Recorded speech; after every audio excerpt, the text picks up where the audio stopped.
course the president supports peaceful protest. What a stupid question.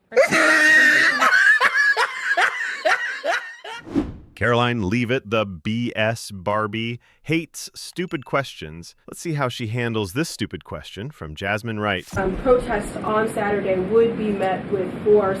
Can you clarify what kind of protest President Trump does support or find acceptable? The president absolutely supports peaceful protests. He supports the First Amendment. He supports the right of Americans to make their voices heard. He does not support violence of any kind. He does not support assaulting law enforcement officers who are simply trying to do their job. It's very clear for the president what he supports and what he does not. Unfortunately for Democrats, that line has not been made clear, and they've allowed this unrest and this violence to continue, and the president has had to step in. What question? So if there were peaceful protests on Saturday for the military parade, President Trump would allow that? Of course the president supports peaceful protests. What a stupid question. Raquel. That was epic. Next, this exchange where she wipes the floor with CNN's Caitlyn Collins. Have attorneys here at the White House told President Trump that he has the legal authority to undo a pardon simply because it was signed by auto pen, as he said? The president was begging the question that I think a lot of journalists in this room should be asking about whether or not the former president of the United States, who I think we can all finally agree was cognitively impaired. I know it took people some time to finally admit that, but the president was raising the point that did the president even know about these pardons?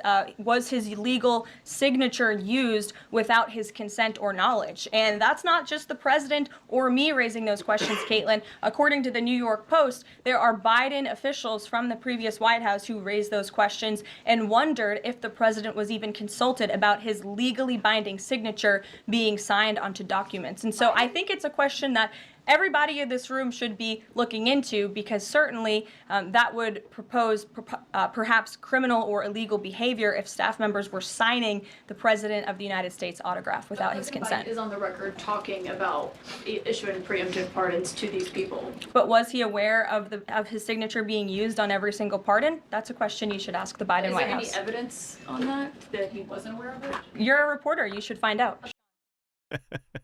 Finally, we have APs Josh Boak. His big push was on tax cuts. He's going there today as he's proposing tax hikes in the form of tariffs. Not and true. I'm curious He's not for doing why that. he's prioritizing that over the tax cuts. He's actually not implementing tax hikes. Tariffs are a tax hike on foreign countries that, again, have been ripping us off. Tariffs are a tax cut for the American people, and the president is a staunch advocate of tax cuts. As you know, he campaigned on no taxes on tips, no taxes on overtime, no taxes on Social Security benefits. He is committed to all three of those things, and he expects Congress to pass them later this year. I'm sorry, have you ever paid a tariff? Because I have. They don't get charged on foreign companies, they get charged on the importers. And ultimately, when we have fair and balanced trade, which the American people have not seen in decades, as I said at the beginning, revenues will stay here, wages will go up, and our country will be made wealthy again. And I think it's insulting that you're trying to test my knowledge of economics and the decisions that this president has made. I'm now regret giving a question to the Associated Press. Mary, go.